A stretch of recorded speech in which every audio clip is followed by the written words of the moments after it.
ಒಂದೊಂದು ಫೋಟೋ ಒಂದು ಆಧಾರ್ ಕಾರ್ಡ್ ಏನು ಅಂತ ಹೇಳಿದ್ರೆ ಇವತ್ತು ಬಹಳ ಮಂದಿ ಗೊತ್ತಾಗ್ಲಿಕ್ಕೆ ಅದು ನೀವೇ ಗ್ಯಾರಂಟಿ ತಂದ ಮ್ಯಾಗ ಅದ್ರದ್ದು ಗೊತ್ತಾಗತ್ತೆ. ಮತ್ತೆ ಯಾಕೆ ಹೊಂಟಿ ತೆಗೆದು ಏನಾರ ಮಾಡ್ರಿ ನೀವು ನಿಮ್ ಮಾತಾಡಂಗಿಲ್ಲ ನಾವು 3 ವರ್ಷ ಮಾಡಕತ್ತೀರಿ ನೀವು. ಆದ್ರೆ ಈ ದೇಶದಲ್ಲಿ ಬೇರೆ ದೇಶದಿಂದ ಪಾಕಿಸ್ತಾನ, ಬಾಂಗ್ಲಾದೇಶ, ನಮ್ಮ ದೇಶ ಬೇರೆ ಬೇರೆ ಭಾಗದಿಂದ ಬಂದು ಇಲ್ಲೇ ಇದ್ಕೊಂಡು ಇಲ್ಲಿ ಬರ್ತಕ್ಕಂಥ ರಾಜ್ಯ ಸರ್ಕಾರ, ಕೇಂದ್ರ ಸರ್ಕಾರ ಸೌಲಭ್ಯಗಳನ್ನು ಪಡ್ಕೊಂಡೆ ಕೊಟ್ಟು ಮತದಾನ ಮಾಡಿ ಏನ್ ನಿಮಗೆ ಅಧಿಕಾರ ಕೊಟ್ಟರು ಇಲ್ಲಿವರೆಗೆ ಆ ಆಟ ಇನ್ನು ನಡೆಯಂಗಿಲ್ಲ ಅಂತಕ್ಕಂಥ ಭಯ ನಿಮ್ಗೆ ಹೊಕ್ಕೈತಿ ಇವತ್ತು ಕಾಂಗ್ರೆಸ್ನವ್ರಿಗೆ. ಇವತ್ತು ಸ್ವಚ್ಛವಾಗಿ ವೋಟಿಂಗ್ ಆದ್ರೆ ನ್ಯಾಯವಾದ ವೋಟಿಂಗ್ ಆತಂದ್ರೆ ಈ ದೇಶದಾಗಿದ್ದಂತ ಪ್ರಜೆಗಳ ತಮಗೆ ಬೇಕಾದವರಿಗೆ ವೋಟ್ ಹಾಕ್ಲಿ ಅವ್ರು ಕಾಂಗ್ರೆಸ್ ಹಾಕ್ಲಿ, ಬಿಜೆಪಿ ಹಾಕ್ಲಿ, ಜೆಡಿಎಸ್ ಹಾಕ್ಲಿ, ಯಾರಿಗಾರ ಹಾಕ್ಲಿ ಅವ್ರು ನೀತಿಯಿಂದ ನ್ಯಾಯದಿಂದ ವೋಟ್ ಹಾಕಿದ್ರಂದ್ರೆ ಕಾಂಗ್ರೆಸ್ಗೆ ಅಧಿಕಾರ ಸಿಗುವುದಿಲ್ಲ ದೇಶದೊಳಗ. ಅವ್ರ ಹಿಂಬಾಗಿಲಿಂದ ಅಧಿಕಾರ ಬರ್ತಕ್ಕಂಥ ಒಂದು ಪದ್ಧತಿ ರೂಢಿ ಐತಿ.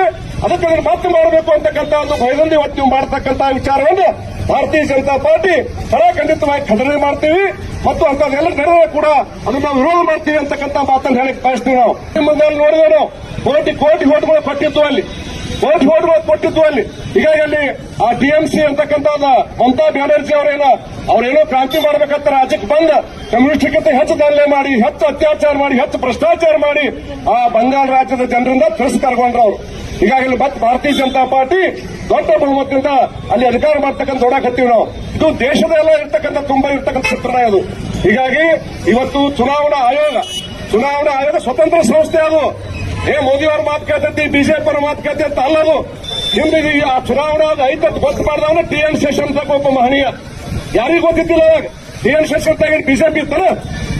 ಟಿ.ಎನ್. ಶೇಷನ್ ಒಬ್ಬ ನಿಷ್ಠಾವಂತ ಅಧಿಕಾರಿ. ದುಡ್ಡಿದ್ದವರು ಗೂಂಡಾಗಳು ಆಶ್ ಬರಬಾರದು. ಈ ದೇಶದ ಪ್ರಜಾಪ್ರಭುತ್ವ ಹಾಳಾಗಬಾರ್ದು ತಿಳ್ಕೊಂಡು ಟಿ.ಎನ್. ಶೇಷನ್ ಅಂತಕ್ಕಂಥ 94-96